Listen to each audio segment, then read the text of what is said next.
Bonsoir à toutes, bonsoir à tous. Bienvenue dans ce sixième live vigneron du Club des vignerons lauréats. Donc ce soir, nous avons le plaisir de voyager un peu où la vigne côtoie la lavande en Provence, à Brignoles exactement, avec Hugues du domaine de Ramatuelle. Salut à toi Hugues. Salut Francky, bonsoir à tous.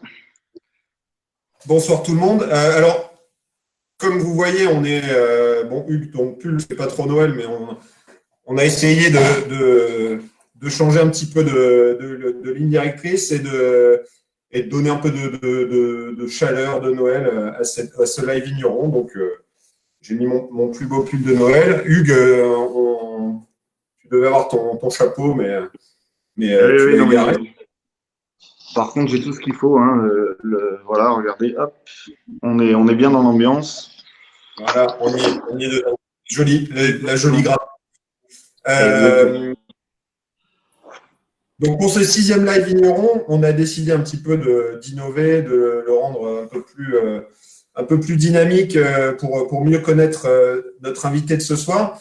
Donc Hugues, je vais te poser quelques questions auxquelles tu pourras me répondre rapidement ou pas si tu as plein de choses à nous dire sur le sujet.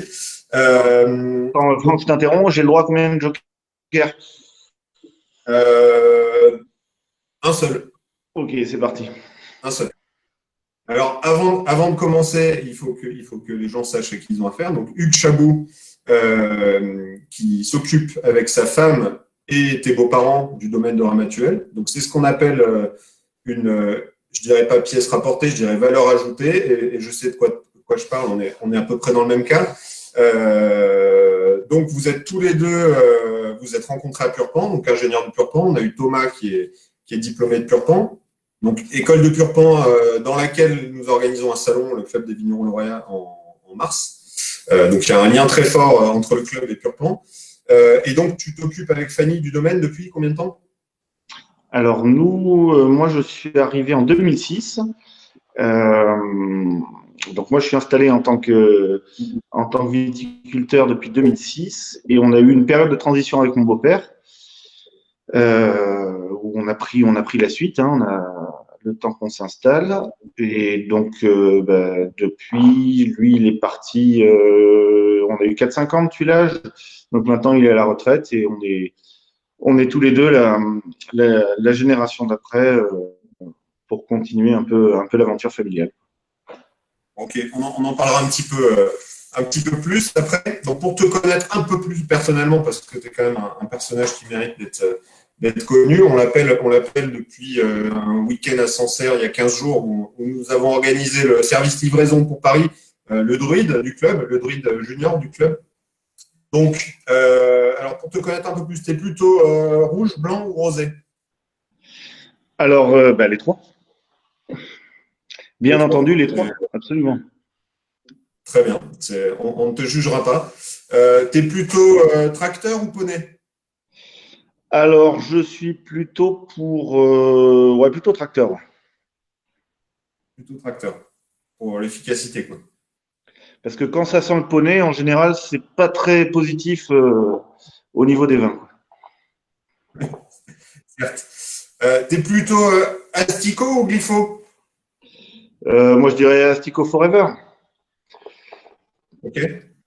Une raison particulière? Donc, ouais, le glypho, on a laissé tomber, ça fait une dizaine d'années maintenant. Et quand je vois de la vie dans le sol, je suis content, ça veut dire que tout fonctionne et que tout ce qu'on peut faire au niveau de la fertilité est en place. Donc voilà, quand je vois des vers de terre dans mes terres, c'est que tout va bien. Tu es content. Exactement. Impeccable. Donc attention aux questions suivantes, il peut y avoir des petits jeux de mots. Ouais, Donc ouais. je compte sur ton esprit vif. T'es plutôt château ancien ou château neuf? Alors, j'aime bien les vieilles propriétés de Châteauneuf-du-Pape. Très bien, c'est complet. T'es plutôt Bordeaux ou lisière de forêt? Euh, Attends, je connais trop de Bordelais pour pouvoir. J'ai un petit côté forestier, tu vois, d'où le pull. Mais je dirais qu'un pique-nique en forêt avec une bonne bouteille de Bordeaux, pour moi, c'est pas mal. Ok, ça me va. Attention, celle-là, il faut creuser. Hein. T'es plutôt meursault ou vie intelligent? Euh, j'ai envie de te dire, je suis globalement pour l'éclectisme, donc je sais mettre de côté mon intelligence pour aller vers des nouveaux horizons. Je vous ai dit que c'était un druide.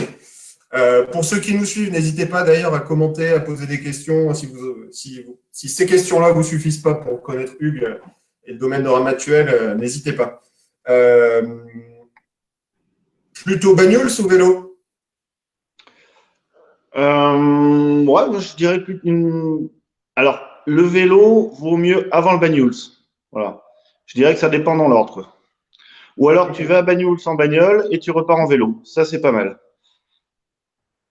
C'est pas idiot. Ça se tient. Ok. Bon, une petite dernière, et puis après ça, je pense que vraiment les auditeurs, ils t'auront bien cerné, ils ont compris le personnage. T'es plutôt fitou ou firien? Euh, Globalement, je te dirais que je préfère moins de phyto, plus de fitou, quoi. Très bien. D'ailleurs, on a un vigneron du club Château de Nouvelle qui peut s'occuper de toi, Jean-Rémy, si tu nous entends, t'embrasse. Super, bon, merci pour ces premières réponses. Un peu plus sérieusement, tu peux nous présenter un petit peu le domaine de Ramatuel, donc à Brignoles, ton domaine, ton appellation, enfin, ceux qui ne connaîtraient pas forcément le coin, on t'écoute. Alors, on en parlait tout à l'heure, donc domaine familial, donc dans la famille de Fanny, donc mon épouse depuis les années 30. Donc voilà, on a pris la suite de mes beaux-parents, donc on est la quatrième génération. Brignoles, Coteau-Varois en Provence, donc c'est une petite appellation. On pourrait dire, oui, c'est une enclave en fait au milieu des au milieu des côtes de Provence. Donc on est à vol d'oiseau, on n'est pas loin du bord de mer, mais par contre on est assez abrité, donc on pourrait dire un petit continental au niveau climat, et c'est ce qui donne, ça fait partie de notre typicité aussi, ce côté intérieur des terres. Si vous voyez les côtes de Provence, les Coteaux-Varois, on fait moins de 10% de ce que peuvent faire tous les côtes de Provence, quoi. Donc, petite appellation, assez homogène. Euh, on est connu pour nos rosés, bien entendu, mais on a des rouges et des blancs qui valent largement le détour. Donc, qu'est-ce que je peux vous dire sur le domaine? Le domaine, on est en conversion bio. C'est la continuité un peu logique de ce qu'avait pu mettre en place mon beau-père avant nous. Euh, voilà, je pense que ça fait voilà pour l'entrée en matière. C'est une bonne introduction. J'ai vu où tu m'avais dit que vous avez trouvé assez récemment des vestiges romains qui montreraient qu'il y a eu du vin de fait sur le domaine il y a 2000 ans, quoi. Absolument, ouais, ça c'était assez incroyable en arrachant une vigne, en arrachant une parcelle de vigne, vestige gallo-romain. Donc toute l'armada des archéologues qui débarquent. Alors, ils ont trouvé quoi? Une villa avec des thermes. Donc ça, c'est beau, on était contents. Mais moi, la vraie découverte, c'est que dans les fondations de cette fameuse villa, on avait une pierre de pressoir et énormément de fragments de dolia, donc de cuves utilisées pour le vin. Donc ça veut dire que 1er siècle, il y avait déjà sur le lieu même du domaine un domaine viticole avec cave, pressoir, etc. Donc, on sait que la vigne est arrivée en France par la Provence et on a été. Enfin, c'est quand même assez incroyable de se dire qu'il y a 2000 ans, il y avait déjà des gugus qui transpiraient sous le soleil pour faire le même travail que nous. C'est incroyable. Et on a fait un live avec Pierre Armand de la Guiche du Château d'Arlet et on disait qu'il faisait du vin au Château d'Arlay depuis 1000 ans, mais en fait, tu es en train d'exploser tout le monde, quoi. C'est par la Provence que ça a commencé. Hein. Ouais, bah, Avant, c'est c'est ce que disent les Marseillais pour tout, en fait. la vigne n'est pas restée à Marseille, heureusement. Ouais, heureusement. Donc, vous êtes bien loin des plages de Saint-Tropez et compagnie. Vous êtes vraiment dans la Provence verte. Exactement. C'est vrai le nom du domaine pourrait suggère une station balnéaire, mais on est loin de tout ça. On est à vol d'oiseau, on n'en est pas loin, mais quand vous êtes dans nos vignes, on pourrait dire qu'on est la Provence côté terroir, plus que Ok, la Provence côté plage. faut venir voir. Faut venir voir. Exactement. Euh, alors, l'autre particularité de Hugues et de sa femme Fanny, qui n'est pas avec nous, mais ils font une belle équipe, c'est ils font partie des nouveaux venus du Club des Vignerons Lauréats. Donc aujourd'hui, le Club des Vignerons Lauréats a 41 membres, donc des vignerons de toute la France, depuis 40 ans. Et il y a quelques recrues, on va dire, de temps en temps sur des appellations qui ne sont pas encore fournies historiquement. Et donc, Hugues et Fanny sont rentrés il y a maintenant 3 ans. Donc, ils ont été validés l'an dernier, au bout de 2 ans de test, parce qu'ils ont des vins de qualité, les valeurs du club, la famille, le partage, etc. Tu peux nous en parler un petit peu de cette rentrée au club? Comment ça s'est passé? Ben, avec plaisir. Donc, ben, pour moi, c'est 2017. Donc, 2017, pour nous, c'est vraiment une année très particulière. Gros gel. Voilà. Pour moi, en tant que vigneron, c'est ma première grosse épreuve climatique où en l'espace d'une nuit, on perd 90% du boulot. Donc, j'aime autant vous dire qu'en 2017, j'étais pas au meilleur de mon moral et au meilleur de ma forme. Et donc, ben, le club nous a sollicité via notre ami Thomas du Grand Verdu pour qu'on représente la Provence dans le club. Et je dois dire que en rentrant dans le club, ben, on a découvert justement au-delà de tout on pourrait dire ce tour de France de vigneron, ben, un état d'esprit. Et moi, dans cette année difficile, ça a été vraiment super, pas mal de rencontres et de voir que finalement, on a tous nos terroirs, on a tous nos spécificités de vin, de domaine, d'exploitation, de contextes familiaux. Et qu'on partage vraiment, en tant que vigneron, on a beaucoup de points communs et bah, notamment dans ces moments compliqués où on a des épreuves climatiques, etc. Et ben c'est bien de se retrouver entre nous et de voir qu'on partage ça quoi, aux 4 coins du pays, quoi.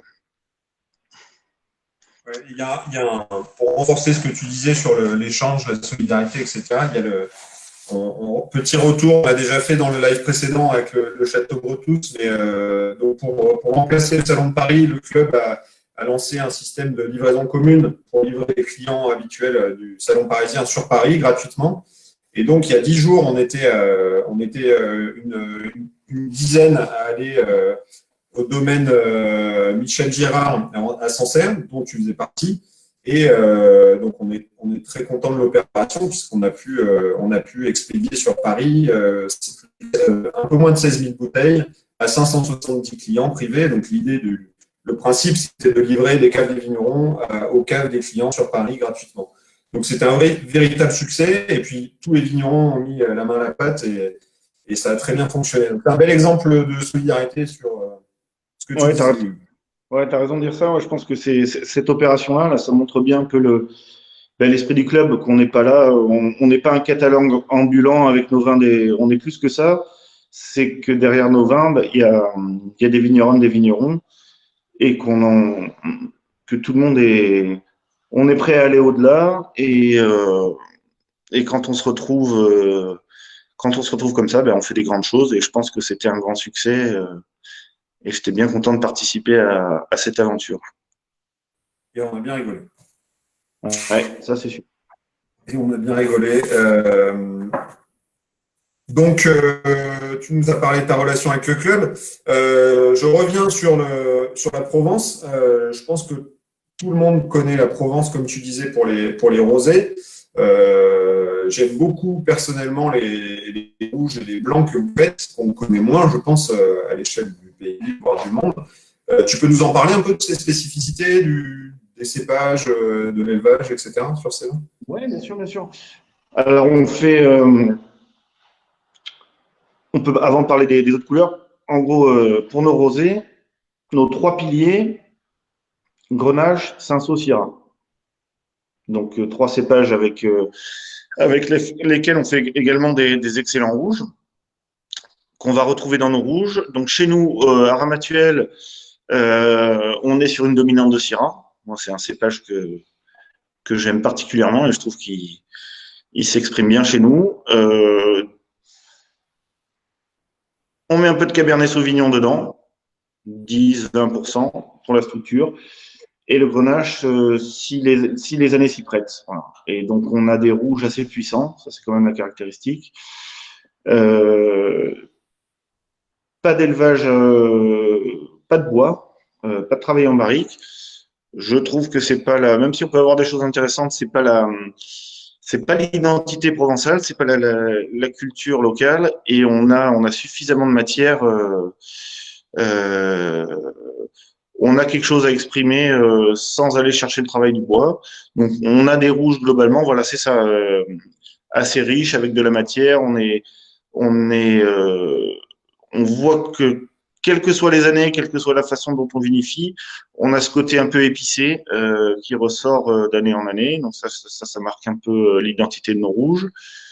Le blanc, le cépage roi en Provence, c'est le Rolle, donc RO2LE, que les Corses ou les Italiens vont appeler Vermentino, mais chez nous on appelle ça le Rolle, et c'est vraiment le roi des blancs chez nous. Et le Rolle, alors lui sur nos blancs, on a des blancs au niveau aromatique, on va être sur plutôt les agrumes ou le fruit exotique.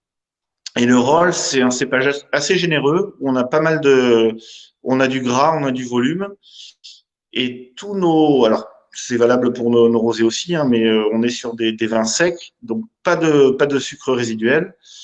Euh, Même si on a cette générosité au niveau de la texture en bouche, quoi. Ok. Ce que je vous invite à faire, c'est évidemment d'y aller quand ce sera possible. Et si vous ne pouvez pas, que vous êtes trop loin, venez dans un des salons du club, donc Toulouse, Nantes, Neuilly en mars, Paris normalement en novembre, et puis le nouveau salon de l'année à Marembarreuil en avril, début avril. Donc vous avez toutes les dates, les informations sur le site internet du Club des Vignerons Lauréats. On essaie de se tenir à moins de 20 minutes, Hugues, donc j'imagine que on a encore plein de choses à se dire, mais on va devoir arrêter. Merci beaucoup pour ces belles paroles. On ne t'appelle pas le druide pour rien. Peut-être que tu peux d'ailleurs nous finir cette belle discussion par une citation, un proverbe qui te tient à cœur en ce moment. Alors, avant une citation, déjà un rendez-vous, hein, parce que la façon dont on parle mieux du vin, c'est quand même autour d'un verre et en bonne compagnie. Donc, comme disait Franck, on vous invite à l'occasion des salons à discuter de nos vins en les dégustant. C'est la meilleure façon de les découvrir. Et, comme citation, je pense qu'une des choses qu'on partage, nous vignerons, et que j'aime à rappeler, c'est qu'au niveau de notre travail de la vigne, on récolte ce qu'on n'a pas planté et on plante ce qu'on espère ne jamais arracher. Voilà. C'est magnifique.